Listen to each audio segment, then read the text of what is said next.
So how did you end up where you are, Steph? I think that's probably the most interesting question myself and there for you is like, how are you in the Chinese National Training Center with these athletes? Yeah, well, the China government probably 5, 6 years ago decided to just outfit their whole squads with foreign experts.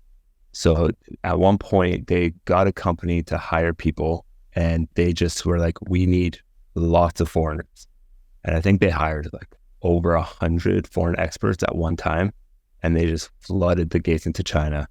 But the way in which they hired was kind of crazy. Like, I got my information from a Facebook ad in another country that my friend saw and that she applied for, that didn't actually relate at all to manual therapy or physical therapy or chiro or anything like that. It was more about strength and conditioning. And she's just like, I'll just message them, see if this is going to work out. She messaged like, actually, we need manual therapists. And then she told me, and then I was like, that sounds like a great idea. When I applied, I was originally applying for track and field China.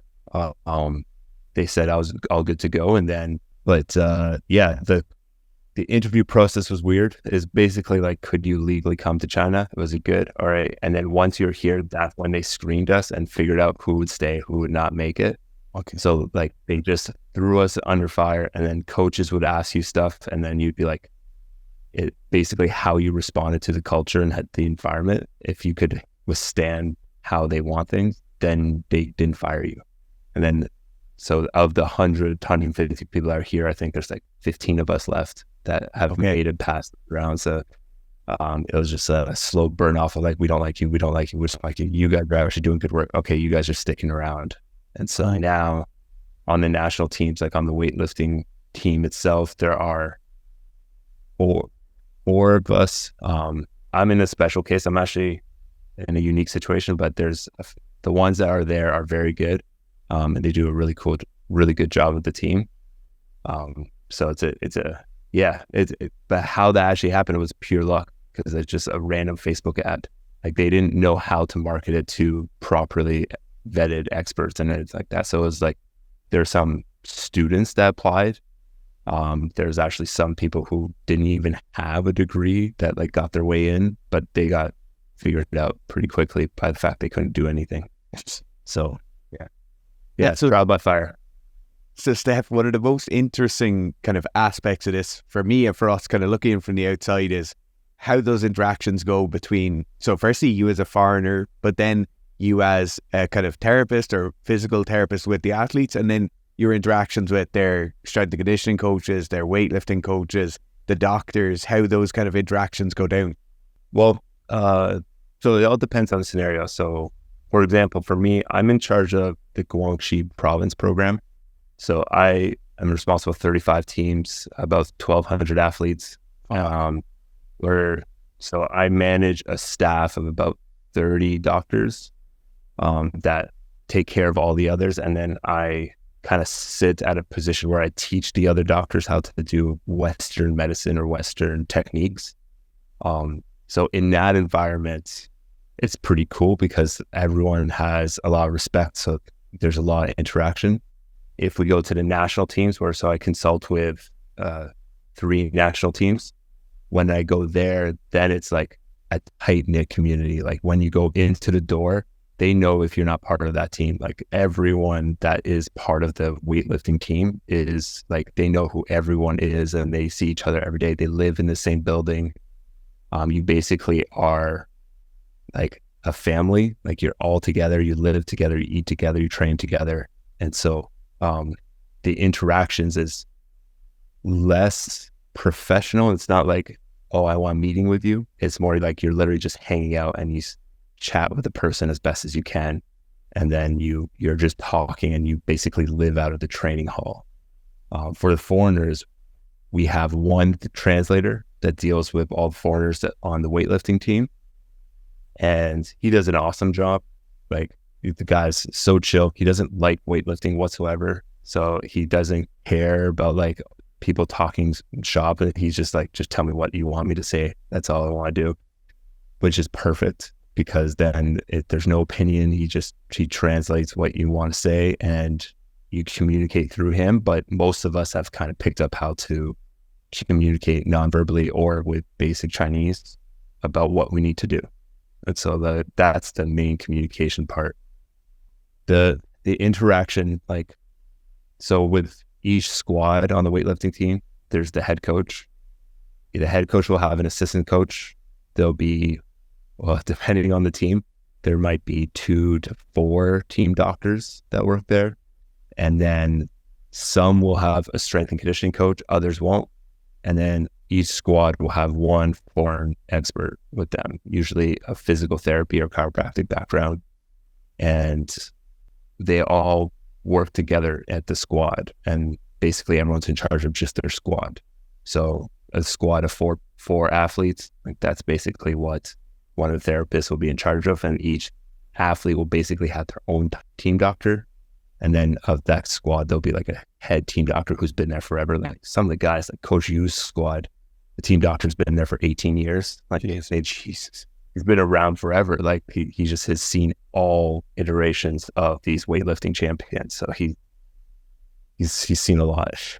And Steph, in the case where you're saying like a foreign expert will nearly always be like physical therapists, manual therapists, chiropractor, are the team doctors like medical doctors as in MD, or is it kind of a variation of some sort of physio or physical therapist and a medical doctor?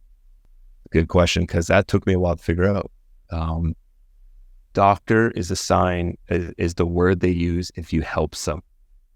So if you're a massage therapist, they'll still call you a doctor most of the time. But on the national teams, there's at least one medical doctor per like guys and girls, or usually per squad. Not each squad has a medical doctor. The rest are typically like massage therapists. The way I like to look at it is what their job is recovery. Like what China does that's incredible is their recovery game is above and beyond anyone else, but not because of technology, because they have a team doctor that helps you pre, post, in the evenings, whenever you need help, they're there, and their job is to massage, acu, cup, modalities, stretch you out, give you exercises. They do kind of like everything. And they build like basically a really tight knit like relationship with that person, and they know what to do for that athlete specifically. So that's kind of their role as a doctor. It's actually very interesting. We really don't see that over here, where you get like just one person to help that one athlete warm up all the time. Like most of the time, any teams you deal with, you get a physical therapist or a physiotherapist run off their feet for every warm up or every training session, trying to make sure everyone's strapped up and ready to go. Steph, so before we get into the specifics of those kind of modalities, which I think could be very interesting, what made the Chinese government want to outsource some of this knowledge initially? Because, 5 or 6 years ago, or only 2016, 2017, China were obviously still doing very well in all of their sports. So what made them want to kind of go in this particular direction? I don't know exactly why. One of the reasons we believe is they're really good at copying people.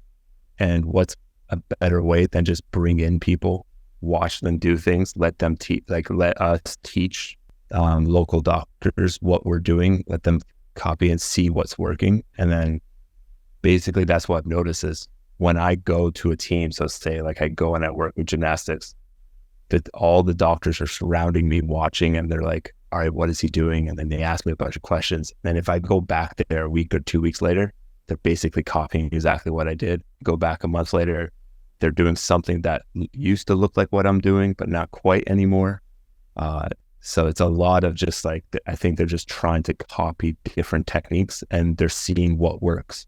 And if you give China anything, is they will stand for things that they don't think works for them. Like as soon as they're like, this is not working for us, they'll just get rid of it, and they'll be like, let's find something else. And then the ones that do work, they just kind of, okay, this worked, we're going to keep doing that forever. So I know there's a lot of people listening, and their kind of ears pricked up at some of those modalities like cupping, needling. What what's kind of commonly seen there? What do you use, or what do you think is the most kind of effective one of those in terms of just, let's say, pure recovery after a session, or what's kind of something that you see being used a lot? In China, especially with the national teams, once you go up to lower levels, provincial levels, you don't have the same support. But national teams, because you have so much more staff, basically any athlete that wants like a stepping massage after training. So that's where they'll lay down the floor. They have these big mats. They stand in the jerk escape, like rigs. And so the therapist is holding on to it, or they're using sticks for balance. And then they just step on the muscles, just this kind of repetitive stepping motion. And it's basically like someone doing foam rolling for you. And they just step through each muscle. They step until they feel like the muscle relaxes and they move on. Some of the athletes do that for like 40 minutes. Others will do 10 minutes. So depending on the size of the athlete, like you get some of the bigger girls that they're there for a while and they're just working their way through. And so they'll do that. And that's one of their go-tos, like across multiple sports. And it works awesome. If you ever actually have like a Chinese athlete do a proper stepping massage on you, it feels actually quite amazing. It's intense when you get it done. Like you feel like you might die, especially if they do upper back. Like you're like, I don't think I can breathe. I don't think this is normal. And then you're panicking a little bit. But if you can calm down through that, then you're like, okay. Then afterwards, you're like, well, like my muscles that I just did, like if I did a heavy clean session with cleans and snatches, like your quads get like this really intense soreness if you're actually pushing it. And then afterwards, like immediately after stepping, I'm like, my quads don't hurt anymore. So that's one of their big ones. The other thing to understand with their schedule is because everyone lives together, post-training, they get their like stepping massage or some stretching after dinner. That's when they get the real treatments. And then that's when they get like 1 to 3 hour treatments by the team doctors again. Yeah, depending on what's going on. Like, and even if I see someone, I'm like, man, you don't need a lot of treatment. Like, you're fine. There's nothing wrong. Like, you feel tight, but that's fine. You're training. Like, there's nothing that needs to be ripped apart or stabbed. And then you'll do a little bit and they're like, yeah, I get it. I feel good. You'll leave. The next person you look over again, and then they just got another doctor to do more of the stuff because they're like, well, I'm not here long enough, which is kind of fun. On the specifics of that stepping massage, do you think that can be replicated by something like an EMS or, you know, some of those kind of power dot related products? Do you think that's something that would take the same mechanism, or do you think there needs to be kind of specific force or pressure on certain points, or is it purely muscular contractions or mechanical force? When I've had it done, I feel like an NMES doesn't do anything like it. I recommend a lot of NMES with my younger athletes. So when I work with the provincial levels, because we don't have enough staff, we'll use a lot of Normatec and Compex type NMES just to get the blood flowing, get that element. But there is something about a compressive force that does have a better effect. So like with the reviews about recovery modalities, they did show massage and compression have a good effect on the effect of DOMs the next day.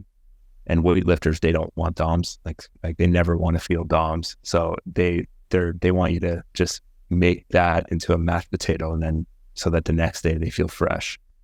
So the NMES will have lots of benefits, but I don't think it's equivalent. Perhaps if you do a combo of like do some foam rolling, or if you get some of the more aggressive like pain pills, the metal tools that have a lot of weight in them, and then roll yourself out that way, or use a barbell, maybe some of those could mimic some of the stepping. But the stepping also has a pumping effect because you're stepping on and off. So it's not this constant pressure. It's not this terrible like ripping through. It's just this like they just work at it until it starts softening. So it's a lot more gentle. So it's hard. It's hard to say, but I don't think it would be the same. What do you think causes that tightness post-exercise, post-training? So that immediate kind of shortened position or contraction, or in your opinion, or what do you think is kind of contributing to that? That massage is working through theoretically? There's a lot of factors to that. So like there's the calcium ion channel fatigue that they've shown, where basically after lots of motor unit recruitment, the ion channels, they get fatigued. They don't get tired, but their efficiency gets reduced significantly. So then things getting pushed around and getting that blood flow is going to be helpful. There's going to be a lymphatic effect, which is going to be good. But then you're going to get changes the Golgi tendon organs and the muscle spindles, where having that compression is going to have a neurologic effect of getting things to relax. So there's a lot of mechanisms as to why it works. If anything, what I've learned in China is, instead of trying to figure out exactly why it works, just figure out what works and use that. That, I think it brings up a really interesting point. And like, you clearly have a kind of hierarchy or a system where information from experts like you kind of settles down through, maybe it starts up the national team and it settles down through some of the provincial teams. Is there a direct kind of system for them delineating that information, or kind of sorting out that information and then noting it down for the next Olympic quad, or noting it down for next year? Or is it very much kind of this institutional knowledge that's there now and that would be passed on to the next lot and then passed on after that? Oh, that's a good question. It was a pet peeve of mine. I was working with one coach. The guy was awesome. Like literally every idea I ever brought up, he's like, yeah, I do that already. It's like, he was killing it. I was like, okay, so like, where do you have this information? He's like, well, I don't have it anywhere. I just know when to do it. But what about the next guy? Like, how is he learning? He's like, well, if he's not working with me, then he has to figure it out himself. Okay. Yeah. But the thing with the team is, like, say you take the national team, coaches there, they're all linked to a province. So once your athlete does really well and you're at the province level, the athlete gets brought to the national team. You as a coach will also get brought to the national team. There's just a lot available. And then that coach is still part of the province. So once they retire from the national team, or they don't want to be on the national team anymore, they go back to their province. So anything they would have learned on the national level, they bring back. So we have that in our province, Guangxi, where Jiang Huihua's old coach used to be on the national team. She has a family and home, like she didn't see it for a while. So she wanted to come back. She wanted to work on developing the new athletes for the next cycle. And when she came back, like our Guangxi female team, like turned into the national team. Like before it wasn't bad before, but then it just like became clockwork. And then the level of like effort went up skyrocket. And then all like some of the best lifters are going to come out of, the females especially, are going to come out of Guangxi, because they're just, the numbers they're putting up are insane. And they're 16, 17-year-olds, and they're not even like, no one knows who they are yet. And they're lifting, I would say, close to, if not more than what you'll see at Worlds. Crazy. So when we think, okay, from the outside, we like the Chinese system, and then it's kind of implied that the Chinese system is the same everywhere. But do you see much differences in the coaching methodology from one province to the next province? Is everybody on the same page once you get to the national center? Like, how does that kind of differentiate? Actually, it's quite different. Everyone works well together because it is a hierarchy. So once boss says do something, they'll do it. But when it comes to coaching, each coach does whatever they think is best for their team. So even on the national team, if you look at the different male squads, each coach does something, basically whatever they think is best, but they'll have a general schedule, but it'll change. Like sometimes they'll do like their heavy squats and presses 2 days a week, but then one coach will decide, I want to do a snatch before I do this, or I want it, and they'll switch it up, and like they can do that if they want at the national level, because these athletes all basically have medals. It's like, what do you think works better for you? And then they actually work with the athletes to figure out, like, so even within that squad, each athlete, how they train is actually very individual. Like Tian Tao next to Giga Chad, they're kind of doing the same thing, but they are doing their own thing. So like, cause like Juan, like he's gaining weight, so his programs could look different, but it's still basically the same structure. It's just obviously Tiantao's not trying to gain weight like Juan, so their training is going to look different. But that's the same squad. They're from two different provinces. So when they showed up on the team, they would have been trained completely different. But then once on the national team, they're under Coach Yu. Coach Yu is going to give them like what he thinks is best, but he's going to adapt it to the athletes. Steph, just one other aspect of that I think over here, when I say over here, in the West, we have this kind of general idea of the Chinese system, and a massive part of that Chinese system is what's been reported on as being a huge talent identification program, like talent ID starting from 3, 4, 5 years old. Is a lot of that like kind of misinformed kind of interpretations of what happens, or are there actually these large provincial or national level talent ID systems? Talent ID, it's not fancy. The talent ID, it's like jump, please, like jump, do a frog jump, and they look at how they jump. If they have really good triple extension habits, they're like, all right, I like you. Then they look at, okay, are you tall, lanky? Do you have really long legs? Okay, I might not want you. Do you have nice, short, stumpy legs? All right, you are definitely who I want for weightlifting. And it's not like super fancy, but they do it.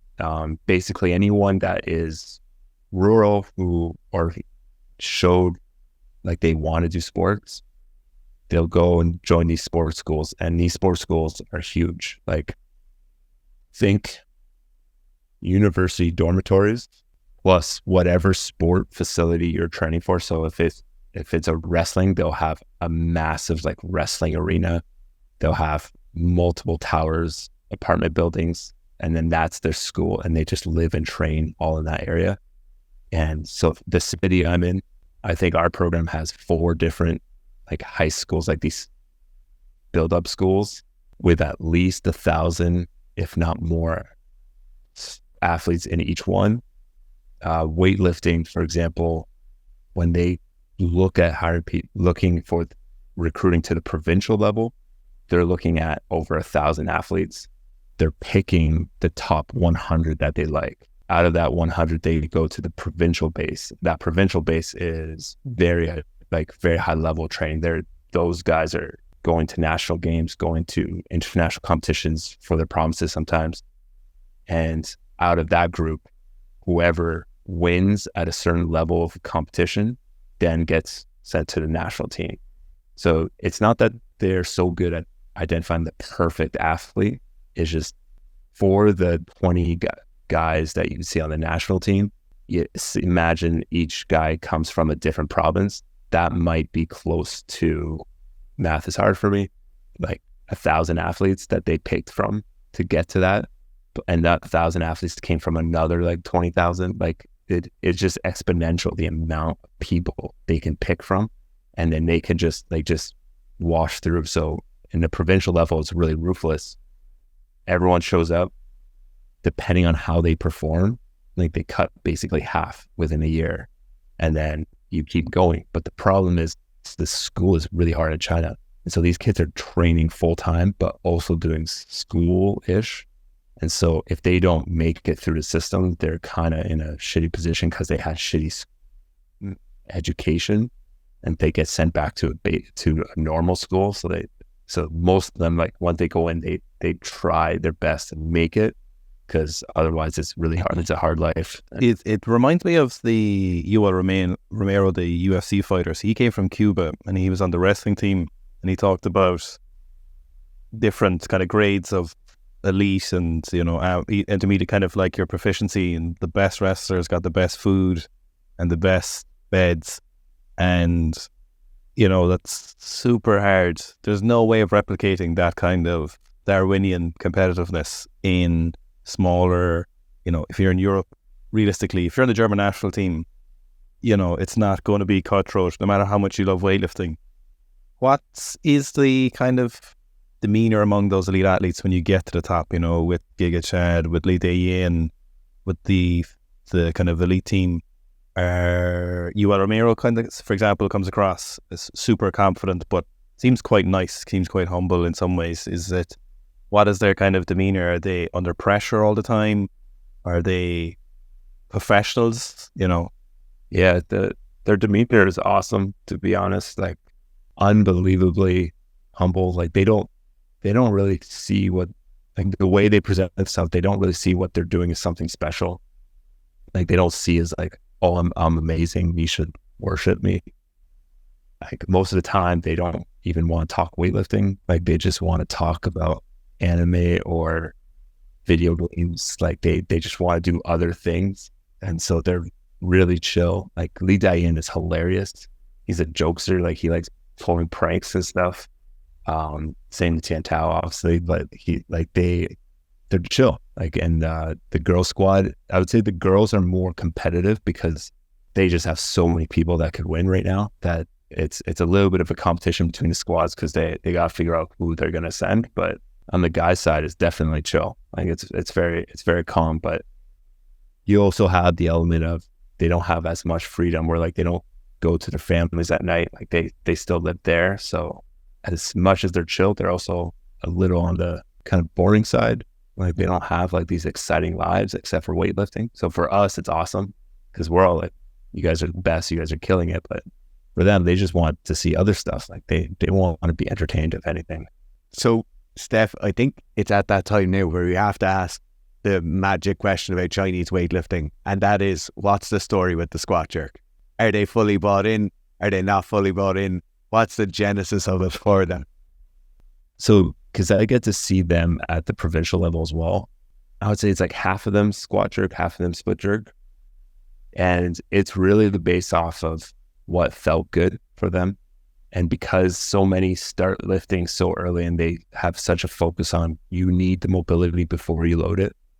Like, they do at least a year with just a dowel when they're younger. Like, they don't necessarily load up until they have the positions down packed. They do a lot of calisthenic type drills instead. And because they all have that mobility, they can kind of just all do it. But it's very rare, unless if you get to the heavyweights. Like, and then once they get older, I would say probably all of them could do a squat jerk if they wanted to. They could, like, it's not like a hard thing for them. It's just more timing, what they feel they can be faster under or stronger. So, like, obviously, like, you'll see, like, when Tian Tao does it, like, sometimes he just powers it. Like, it's just like, well, I can just be so strong in this position, I just power it. I don't have to be fast. Like, I don't have to be super, super fast. Where some of this nice split jerks, like some of the split jerks you're seeing at Worlds right now, like, they're so beautiful and they're so crisp. And like, they just, and that split jerk gives you that speed, whereas the squat jerk's a little bit slower. But if you can have that mobility for it, you're so much stronger because you're pushing off both legs. So I see both at the early levels, and they switch it, like, depending on like what hurts and stuff, they might switch it around too. When do you come in terms of, let's say, a coach, I don't know, trying to take an example here, where the athlete can't quite hit a position, say they're not injured, there's nothing wrong, but they're lacking maybe some thoracic extension for a squat jerk, for example. Does the coach say they try their own method and then they're like, Steph, can you help me here? Or is it constantly you're looking at that athlete, say when you're in the national team, for example, or the highest level? When do you step in, or how are you kind of recruited to address particular problems? It would depend on the coach. Each coach has their own coach's eye, what they're looking for, what they seem is okay versus not okay. Generally, if it's affecting their performance at all, or they're like, I can't get, like, these athletes are so body aware. Like, when they say, like, I go up and it's like, I just don't feel like this is right.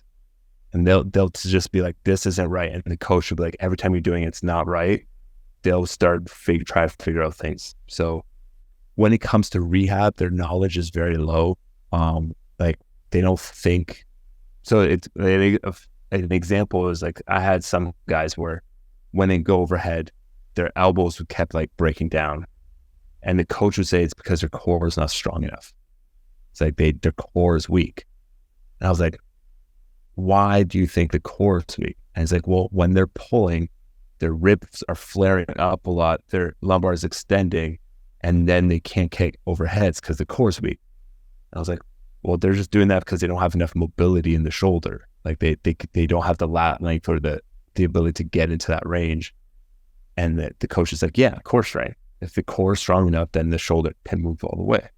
So like the way they look at it is going to be different, but what we end up doing as a modality, the training implement might actually be quite similar. So that coach, for example, we prescribe barbell rollouts, but a shoulder focus. So like in a push-up, like 40 kilos on the bar, roll out that position, go to where they control, and then just hold it. And just get them to like what we call quasi-eccentrics, like kind of like hold it and then hold. And then once the person's like, I want to give up, then just let them like control the slow out until they kind of like go bottom out. And then because that's such a core focus, but at the same time, you're getting tons of time under tension to work on the mobility overhead. Both of us are right. So like I saw it as a mobility issue. He saw it as a core strength issue. We both wanted to fix it. And in that case, we also always want to fix it more on the platform than somewhere else. Because if you talk to anyone who does weightlifting or powerlifting, like that training is already tiring, and to do like a whole extra 30 minutes of extra rehab or extra training on top of that, and like most athletes are kind of like, I'm done. I don't want to do that. The coaches and I will generally be like, all right, let's see what we can do with known accessories that the coaches use. So and that's where what weightlifting accessories for is like they're supposed to target weak links and stuff. So we try to maximize that. And then if that's not working, that's when they really use the foreign experts. The foreign experts will do a lot of treatment to get them in that position, but then we'll also, usually we get like 2 30-minute blocks a week where we can do some specific rehab work. But if they're injured, we get way more time, but typically like an hour total a week is what volume we have. So we're much better off getting them to fix it in their weightlifting training. That actually kind of relates a bit to how do you feel about their love of bodybuilding exercises, or well, as weightlifters we call them, bodybuilding exercises, kind of joint specific, single joint, or very small joint exercises for hypertrophy. Is that something you're indifferent about? Are you like, okay, this is super useful for them, or what's your kind of feelings on that? Because it is one of the most notable aspects of the Chinese national team, certainly on the men's side anyway. Yeah, I love it. I think there's a lot of benefit in building a mind-muscle connection where they know how to feel some muscles, and they'll talk about it when they do weightlifting. They'll say like, I can't feel this area working as much as I want. And so then they'll do drills to like kind of just get the feeling in that joint that they want. So say if their lat's not working very well, they'll do their lat pull downs, try to get their lat, get that feeling in the lat before. But my issue is that it's kind of always the same. So they're always doing the same bodybuilding, like, and it's not prescribed for a weakness necessarily. So if I do want to change it, then it's a lot of, I don't change that. This is what I do. It's like, this is what I do. I have a record. You don't have a record. This is what I'm going to do, guys. So it gets a little challenging that they figured out what works for them when they're winning. And then if they do get hurt, then they're reluctant to change all that bodybuilding stuff. But the bodybuilding stuff has a huge role in kind of protecting their body, because they can tolerate some really high level work, and it's almost like recovery for them. Like it's not that much damage to your body doing that bodybuilder training. You can still get a lot of muscle activation, so it's actually a way for them to like deload their bodies by doing that bodybuilding versus just doing more weightlifting accessories, which might wear them out a lot more. So it gives them that ability to feel good, get the muscles fully fatigued to failure so that it adapts, but then not get the pull of weightlifting. So Steph, obviously there's individuals like you out there, experts in your field. Obviously they're really looking at physical therapy, they're looking at acupuncture, cupping, they're using bodybuilding exercises. What's their kind of focus on nutrition like? Do they work with nutritionists, or is it just very much what's being served in the food hall they eat, or is it kind of more scientific than that? So food halls are fully controlled. It's a good thing because the food quality outside, like, I don't know if you've heard, like, because of the amount of stuff they put in some of the pork here, that the drug testing standards for Chinese are different than other countries because you couldn't live here without higher levels of certain substance. So the Chinese canteens don't have any of that. It's like properly sourced, or they try to. It's not 100%. They source everything, and then they are trying to make it usually a little bit more calorie dense, with a lot more oils and stuff. But the athletes have full control of like what they want to eat, and the way they do things is very like basic. So imagine you eat at the canteen your whole life. You know how much you need to eat to maintain your weight. I need to gain muscle. All right, I'm going to have a second plate of the meat stuff that I like. I need to cut weight. All right, I'm not having any of the rice or the breads this time. Like, that's basically how they do their diets. It's very basic. Like, this is what I like eating. Add if I want to gain, cut if I want to lose weight. And then there's not really any thinking about macronutrients or anything like that. The sports science, they do have some sports scientists that try to get them to drink certain drinks, like carbohydrate drinks or electrolyte drinks during heavy training loads. But half the time, the team, like, they put it in their drink, they go like, oh, okay. They drink it and they pour it out somewhere else because they don't like it. They won't actually even take it. Half the guys drink tea. They have a tea making setup at each squad, and then they make whatever tea they like to drink. And then that's kind of their secret nutrition. They drink a lot of tea. That was going to be my next kind of lead on from that. Is there's other, like, maybe they're misconceptions. There's other stories of the Chinese athletes using kind of different Chinese medicines or like over-the-counter supplements. Like, there's always that thing about horny goat weed being used by Chinese athletes. Is there anything like along those lines that they are actually habitually using, or is there anything we mightn't have heard of before that's very popular over there? Honestly, most of them hate taking anything extra. If they can't get it at the canteen, they're unlikely to be taking anything extra. Also, I have to just, like, when it comes to Chinese medicine, they do have all their like traditional Chinese medicine version of things. Like, if you have pain, they have like patches for things. They do something called a medicine wash, which is like basically a steamed tea of stuff that is anti-inflammatory.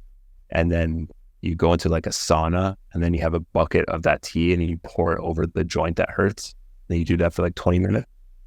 And it's kind of cool. Like, I actually am a big fan because it's like you get the sauna benefits because it's this boiling hot room. It's wet everywhere. You're pouring this hot tea stuff all over your joints. So just for blood flow, it's great. But for like them taking stuff, I haven't seen any of them really want to take a lot of stuff. With the caveat, of course, I'm a foreign expert, and if there was anything, they probably wouldn't tell me. It's not usually because locals aren't going on podcasts talking about stuff, so it's likely to tell me any. I think on the nutrition side of things, so Li Wanhua or Giga, as he's effectively known, moved up in weight class and quite significantly. He was an 89, now he's a 102 at Worlds. Was there anything in that process that was quite interesting? You know, because we were only looking at him today and he's still peeled. He's still got visible abs as a 102, which even for elite weightlifters isn't very common for 102s, you know? Yeah, he's a good soul. He's a very good soul. But I remember when he started like gaining, because I was working with him and I was like, man, you got, like, I really wish you weren't doing this. This is so much more work for me.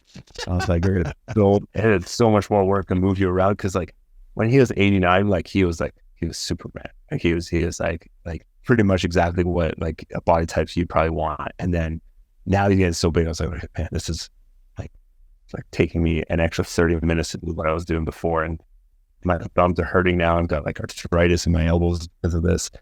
But he's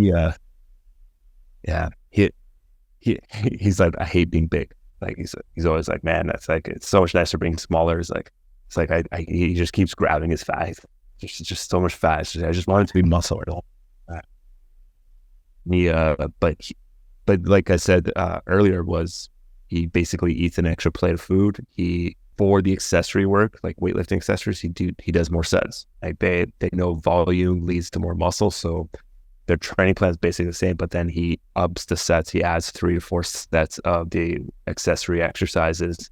He'll get 2 to 3 more sets of squats in before he switches the lift. Like he just ups his volume during that build stage, so he's a lot more tired. So then people like me have to work harder and help him recover, so he can feel better about it. But yeah, like that bulking, and he's not there yet. Like you can see it, he's at Worlds. It's not a secret. So like you could tell he's not quite at the 102 level, but I wouldn't be surprised if he still has this strong visible abs at 102, because I don't think he would tolerate not having it. Did he encounter any problems that were unexpected, or did he find, hitting a certain position was difficult and you were like, okay, your shoulders are too big to get the bar behind, and it just does sound silly, but sometimes you do see lifters' mobility suffer as they get heavier, rack positions deteriorate. Some things improve, of course, like lower body control and proprioception gets a bit better at weights, but did any kind of unique problems pop up, or anything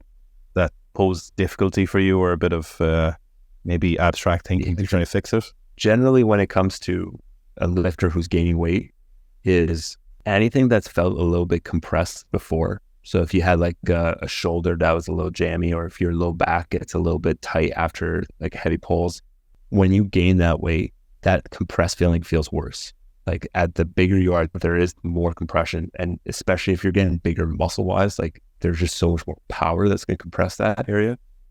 So anything that was like kind of small, like became a lot more. So we have to, but we know that. So we know that as you gain weight, you're going to feel more compression. So we do a lot more decompressive type drills. So a lot more traction drills. Full range of motion is always promoted, because once you gain weight, the leverages change. And if you don't work on maintaining that range, you could lose it very easily. So he's working lots of long range of motion stuff. We're decompressing his low back, his hips, his knees. Even if there's not a problem, you're preemptively doing drills to work on that. So decompressive, like you can do hanging stuff, but like everyone loves like a little reverse hyper. They don't use a lot of reverse hyper stuff, but like that's like that type of drill where there's a little bit more of a traction to the joint as you load it. It's going to feel better on the joint. So for the shoulders, there's pull-ups are going to be more comfortable, because that distraction of the shoulder ends up being good for them. So we use a lot more of that. So luckily, because I'm not a big guy, but not in the good way. I'm a big guy, so when I've gained like quite a bit of weight for lifting, and so I know that kind of personally. So when he told me he was gaining weight, I was like, all right, instantly, I was like, we're decompressing the shit out of your body, because I was like, you're just gonna feel beat up. And then every time I saw him, he's like, man, you're right. It's like this is hard being heavy. Like I was doing a treatment on the 7th floor, and then he's like, man, I can't climb 7th floor. Like I'm waiting for this elevator, and I ain't going up those stairs. I was like, it's an elevator all day for him now. Can't afford those calories. So, Steph, were you a weightlifter yourself before going to China? I know you said you wanted to work with the track and field athletes, but did you have a kind of toe in the weightlifting world? I was a very small one. My introduction is I learned from Dr. Trevor Cottrell in Canada. He helps promote a lot of weightlifting at local levels. And so I learned from him. I did my NCCP, so the National Coaching Certification in Canada. So I got that when I started as training. So I started in strength and conditioning. I was working with some NHL players and some like power sport athletes. And so I was just learning. I was passionate. So I did that as my primary workouts though, because I thought it was the most fun type of training you could do. It's like intellectual training. And my wife did competitions for a while at a local level, but so she got into it. So we were kind of in the local weightlifting world quite a bit. But I never like got into like full out coaching. I'm no athlete. Like played basketball growing up, but that's about it. So my experience was always kind of on the sidelines because I was always more in like the medical side of things. So I was always like helping people, and like as a coach, I think I was always trying to fix things more than be the person like to actually push the weight themselves. So, Steph, your particular style of rehab, prehab, mobility, whatever you want to call it, the kind of particular profession you're in now, that this particular thing you do or what you kind of encompass just wasn't something that was there 10 or 15 years ago in the sense it is now. Because, there was physios and chiropractors, in the 2000s, etc. But they were almost exclusively restricted to my elbow hurts or I've torn a meniscus or something, and then it's rehab. But you're like in this niche where I wouldn't call you a strength and conditioning coach. You're something a bit more specific almost. How did you end up doing what you're doing, because it's such a specific thing. It's invaluable to athletes, and it's so limited in the availability for people who can do what you can do, and your stuff isn't drastically different to what was there 10, 15 years ago. If you look at that kind of Kelly Starrett kind of thing, but you've certainly applied an evolution to it. If you look to your Instagram, a lot of your stuff is very, very interesting. How did you kind of arrive at where you are now and arrive at your particular methodologies? Yeah, the field has changed quite a bit. I think those who are focused on what is working are going to lead the way. And I would say most of us that are in the world where it's like, this works, this doesn't work, or most of the time we say we have no idea what works. We're just trying our best not to die. We're trying to figure out what is going to help these athletes or normal people for that matter. And I was very fortunate. So my background was in track and fields. The first guy that I learned from, he was a sports chiro in Canada. Chiro in Canada is a little bit different. Canada went whole, like, we need research about everything. So the chiro world there is much more evidence-based. Like the school is like produces more research about manual therapy than most schools out there. And there's a sports program that you can take there that I took. And the guy that I learned from, he works with track and field. And what he did was he looked at people's runs, he worked with coaches, and he was like, I can make your athletes faster if we optimize more how you move. And so I've learned from him about like how to work with an athlete while they're performing. So the track and field world is amazing for this. This is their like secret weapon because it's such high power velocity things. You're so close to the edge all the time when you're training. So any little bit of efficiency that you give the person, the better. So treatment wise, I learned from him how to do that, how to maximize that. But the problem is that if I'm just focusing only on treatment, then I can only affect one person at a time. And that's not really helping a lot of people because I'm lazy. I'm not going to work with that many people. So we're trying to do is how can I influence more people, how to help more people so that they can do it themselves. So Kelly Starrett was big on that. Like, why get someone to do it when you could do it yourself? And so I started learning just through like strength and conditioning. Like Olympic lifting probably was my start. It's like when I do this training, some of the stuff that I was treating is getting better anyways. And I would say my work with, there's a Dr. Tien Tang who worked with Team Jamaica track and fields. So I worked with him in Toronto, and he was basically their guy. Whenever they flew to North America, they would go see him, take care of him. So like I got to see Johan Blake, Shelly-Ann Fraser-Price, Bolt, all of them. So we got to work with them when we did competitions. And the Jamaican coaches, what opened my eyes of like, they were like literally prescribing exercises to fix problems. So instead of just doing like, this is sprint training, this is like therapy, they're like, you worked on this muscle, let me work on it in training and see if we can make it better. And they're the ones that kind of like started teaching me, it's like, you can actually fix these problems through training. And then the treatment is just tune-ups, and then you're like really fixing everything in your training, and then saves so much time. So it's through that track and field world that I started working in. And then figuring out how to apply it to strength sports was actually kind of hard because the dynamics of it is very different. Like with weightlifting, it's a little bit closer because it is so much power, and there is an element of like force and relaxation and then stiffness. But squatting is not that. Squatting is like high tension force through your whole body all the time.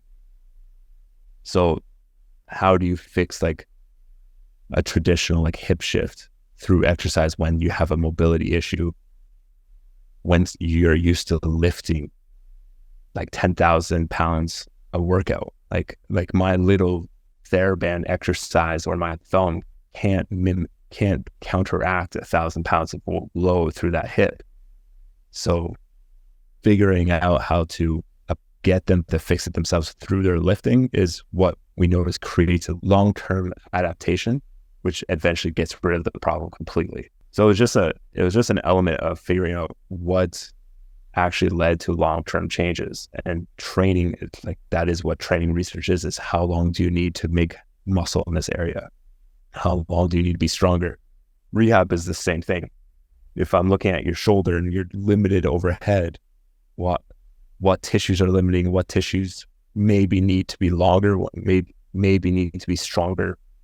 Maybe it's the timing of the muscles, or it could just be that you're just not strong enough, or you don't spend enough time overhead. Like half the people who have trouble spending time overhead or in deep squat is because they don't spend time there. So if you just do training in those areas, that actually might fix the problem versus like saying, oh, you can't go overhead, so you shouldn't train there.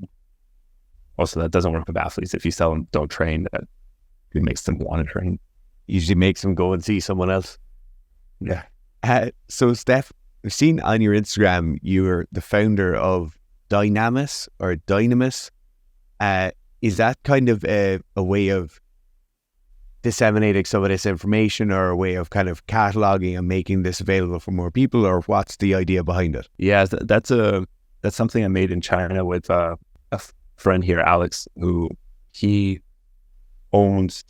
at the time he owned 4 CrossFit gyms, and he was looking to help people. Kind of the same idea, because gyms here, there aren't a lot. Like training is in infancy in China. So like China's just learning about bodybuilding. Like people are just learning about like doing that kind of stuff.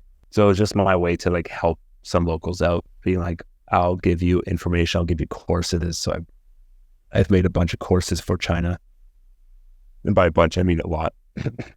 I basically created a whole physical therapy program online here so that people can learn how to do treatments. And because a lot of the doctors, like I met someone who had an ankle sprain with a little tiny bone bruise. And then the doctor said, you know what we should do? We should cut out a bone from your hip, from your iliac crest. We're going to put it in where that little bruise there is. And then we'll fuse that ankle so that won't cause you any problem anymore. What the fuck? Oh. And I was just like, what just happened?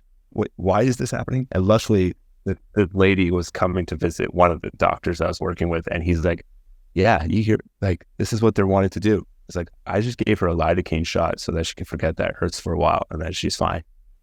Yeah, like, that is crazy. I don't know why you need a bone. But yeah, we've had, even like with our elite athletes, they do some surgeries that are just like, why did you do that? But it's unfortunate, and I don't think it's a China thing only. I think that's kind of everywhere. There's a lot of misconception about how to deal with injuries. A lot of times we go too far too quickly. Sometimes you can just train through it. I mean, most of the time you can just train through it. That's how most people stay active. Yeah, nobody in the biggest lie, or one of the biggest lies, is that in elite sport or high level sport, or if you're doing a sport a lot, is the assumption that you're just going to be pain free, and the problem is a deviation from the norm. But in reality, pain free training is the deviation from normal training, you know.